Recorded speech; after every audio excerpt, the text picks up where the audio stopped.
السلام علیکم ورحمۃ اللہ وبرکاتہ۔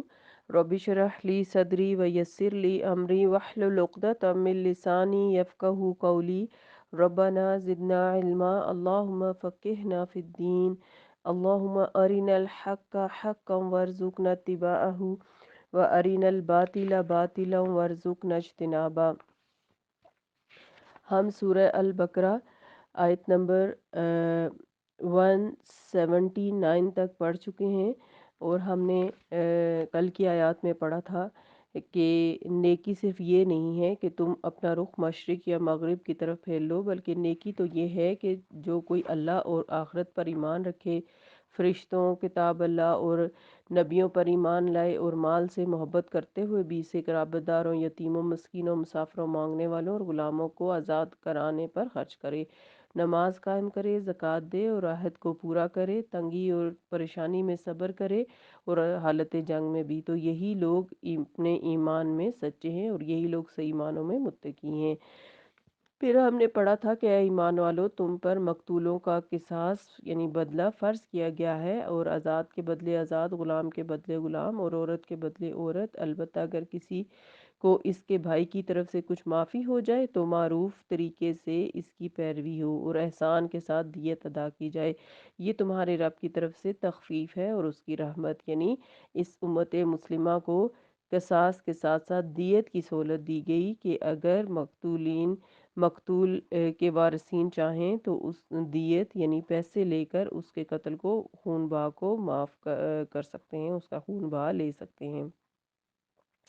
پھر اس کے بعد بھی اگر کوئی زیادتی کرے گا تو ان کے لیے دردناک عذاب ہے۔ وَلَكُمْ فِي الْقِصَاصِ حَيَاةٌ يَا أُولِي الْأَلْبَابِ، عقل مندو، قصاص میں تمہارے لیے زندگی ہے تاکہ تم پرہیزگار بن جاؤ۔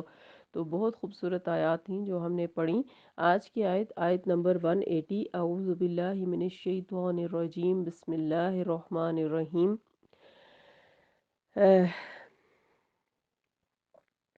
کتبہ لکھ دیا گیا، علیکم اذ حضر احدکم الموت ان ترک خیرا الوصیہ، تم پر فرض کر دیا گیا ہے کہ اگر تم میں سے کسی کی موت کا وقت آ جائے اور وہ کچھ مال چھوڑے تو وہ اپنے والدین اور رشتہ داروں کے لیے معروف طریقے سے وصیت کر جائے، یہ حق متقیوں پر ہے۔ اس آیت میں مرنے والوں کو اپنے چھوڑے ہوئے مال کی ورثہ میں تقسیم کے بارے میں وصیت کرنے کا حکم دیا گیا ہے، لیکن کچھ عرصے بعد سورہ نساء کی آیت نمبر 11 اور 12 میں باقاعدہ قانون وراثت تفصیل سے بیان کر دیا گیا، چنانچہ اس آیت اور بعد کی آیت کا حکم منسوخ ہو گیا۔ اب وراثت کی تقسیم اسی قانون کے مطابق ہوگی اور وصیت کے ذریعے اس میں کمی یا بیشی نہیں ہو سکتی، البتہ مرنے والا اپنے اثاثے کے 1/3 حصے تک کسی دینی ادارے یا ان رشتہ داروں کے لیے وصیت کر سکتا ہے اپنے دوستوں وغیرہ کے لیے جو قانونی وراثت کے تحت کچھ بھی نہ پا سکیں۔ اس کی وضاحت نبی صلی اللہ علیہ وسلم کے اس فرمان سے بھی ہوتی ہے کہ بلا شبہ اللہ نے ہر حقدار کا حق دے دیا ہے، لہٰذا اب وراثت کے لیے یا وارث کے لیے وصیت نہیں ہے، تو وارثوں کے حصے تو اللہ تعالیٰ نے قرآن پاک میں مقرر کر دیے ہیں، ان کے لیے مزید کوئی حصہ نہیں دیا جا سکتا۔ آیت کو تھوڑی تفصیل سے دیکھتے ہیں۔ کتبہ لکھ دیا گیا، علیکم تم پر، اذ حضر احدکم الموت ان ترک خیرا، کہ حاضر ہو آنے لگے تم میں سے کسی ایک کو موت اور اگر وہ مال چھوڑ جائے تو وصیتن وصیت کرنا ہے۔ وصیت کا جو لفظ ہے یہ واو سواد یا ہے، وصیت کا معنی ہوتا ہے تاکیدی حکم، اصطلاح میں موت کے وقت مال کے بارے میں تاکید کرنا وصیت کہلاتا ہے۔ تو وصیت جو ہے یہ اولاد کے بارے میں ہو سکتی ہے، مال کے بارے میں ہو سکتی ہے، کسی خاص کام کے بارے میں ہو سکتی ہے، کسی ذمہ داری وغیرہ کے حوالے سے کی جا سکتی ہے۔ جو مسلمان، آپ صلی اللہ علیہ وسلم نے فرمایا، جو مسلمان وصیت کرنا چاہے تو 2 راتیں بھی ایسی نہ گزارے کہ وہ وصیت لکھ کر نہ رکھے۔ اور اگر اس آیت کا شان نزول یہ ہے کہ عربوں میں دوستوں اور منہ بولے بیٹوں کو وصیت کر کے مال دے دیا جاتا تھا اور اس سے اصل حقداروں کا حق مارا جاتا تھا، اس لیے یہ آیت اتری کہ جو انسان کا مال ہے اس میں اس کے حقیقی اولاد جو ہے وہ وارث ہوگی، دوست یا منہ بولی اولاد جو ہے اس کو وارث نہیں ٹھہرایا جا سکتا۔ اسی طرح اپنی زندگی میں ارادہ چینج ہونے کی صورت میں وراثت تبدیل کر سکتے ہیں، یعنی جو وصیت ہے وہ چینج کر سکتے ہیں۔ وارثوں کے لیے وصیت نہیں ہوگی کیونکہ وارثوں کے حقوق اور حصہ بعد میں قرآن پاک میں مقرر کر دیا گیا، جیسے کہ آپ کو بتایا سورہ نساء کی آیت نمبر 11 اور 12 کے اندر۔ تو وصیت ہے للوالدین، والدین کے لیے، والاقربین اور رشتہ داروں کے لیے، بالمعروف بھلے طریقے سے، جیسے کہ آپ کو بتایا کہ یہ آیت منسوخ ہو چکی ہے۔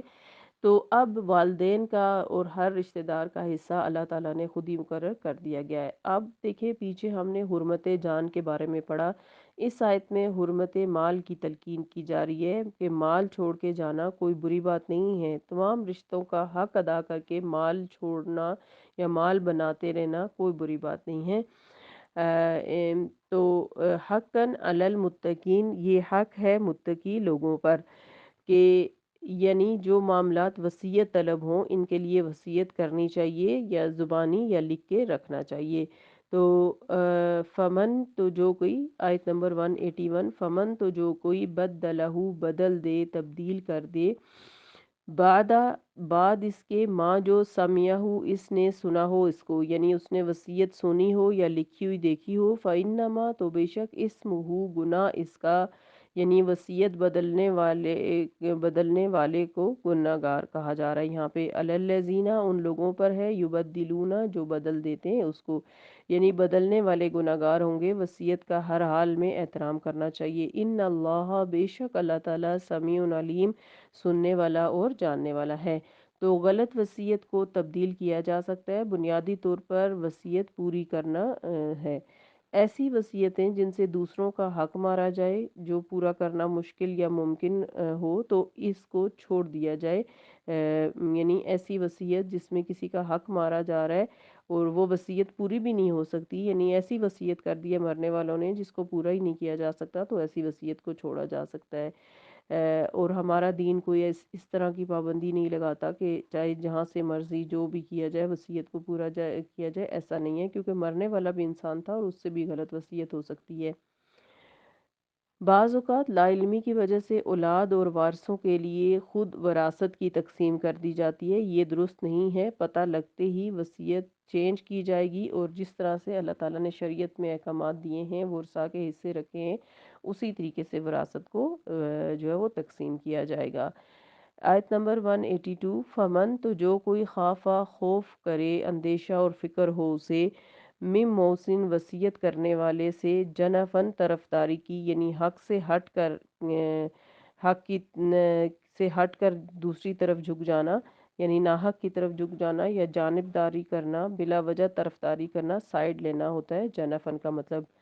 او یا اسمن، گناہ، یعنی پیچھے رہنا، اسمن کا معنی ہوتا ہے جان بوجھ کے پیچھے رہنا، کوتاہی سے گناہ کرنا، تو یا گناہ کے کام کے پر مال خرچ کرنے کی کوئی وصیت کر جائے، مثلا کوئی اس طرح کی وصیت کر جاتا ہے کہ میرے بعد میرا مال جو ہے وہ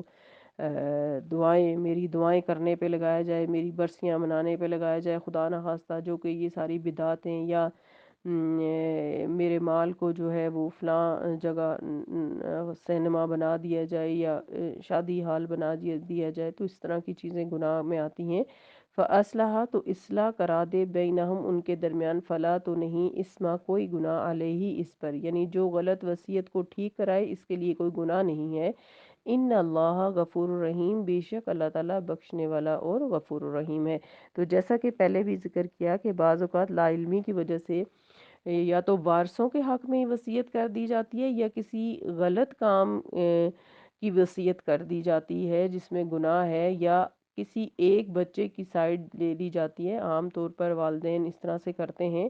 لا علمی میں کہ کسی ایک بچے سے انہیں زیادہ محبت ہوتی ہے اور اس کو وہ زیادہ کچھ دے جاتے ہیں، جو کہ بالکل بھی صحیح نہیں ہے، کیونکہ اللہ تعالیٰ نے ورثہ کے حصے بالکل ایکول رکھے ہیں اور وہ اسی طرح سے ہی تقسیم ہوں گے، کیونکہ جذبات میں آ کے انسان اکثر غلط فیصلہ کر جاتا ہے۔ تو اس طرح کا کوئی بھی فیصلہ اگر مرنے والا کر گیا ہے تو جو آگے بڑھ کر اس فیصلے کو ٹھیک کروائے گا وہ اس کے لیے اجر کا باعث ہے، اسے کوئی گناہ نہیں ہوگا، کیونکہ اللہ تعالیٰ بخشنے والا بڑا مہربان ہے۔ تو اب آپ دیکھیں کہ آج کی آیات میں ہم نے یہ پڑھا کہ انسان جو ہے اس کو مرتے وقت اگر اس کے پاس کوئی ایسا مال ہے جس میں وصیت ضروری ہے، کوئی ایسا کام ہے جس میں وصیت ضروری ہے، تو اسے وصیت لازمی کرنی چاہیے، اور جو پیچھے رہ گئے ہیں ان کو صحیح وصیت پر عمل درآمد کرنا چاہیے۔ اب آپ دیکھیں کہ اگر ہمارے پاس دین کا علم ہوگا تو ہم اس چیز پر عمل کریں گے، اپنے معاملات کے بارے میں، اپنے جو مال ہے اس کے بارے میں صحیح معاملہ اختیار کریں گے۔ لیکن اگر ہمارے پاس دین کا علم نہیں ہوگا تو یا تو ہم وصیت کرنے سے ہی رہ جائیں گے، یا پھر خود نخواستہ غلط وصیت بھی کی جا سکتی ہے۔ تو قرآن پاک کا ہر حکم ہمیں یہ احساس دلاتا ہے کہ قرآن کو پڑھنا سمجھ کر اور دین کو سمجھنا کس قدر ضروری ہے، ہماری دنیا کی بہتری کے لیے بھی اور ہماری آخرت کو سنوارنے کے لیے بھی۔ اللہ تعالی ہم سب کو دین کا بہترین علم عطا فرمائے اور اس پر عمل کرنے کی توفیق عطا فرمائے، آمین۔ سبحانک اللہم و بحمدک، نشہد ان لا الہ الا انت، نستغفرک و نتوب الیک۔ السلام علیکم ورحمۃ اللہ وبرکاتہ۔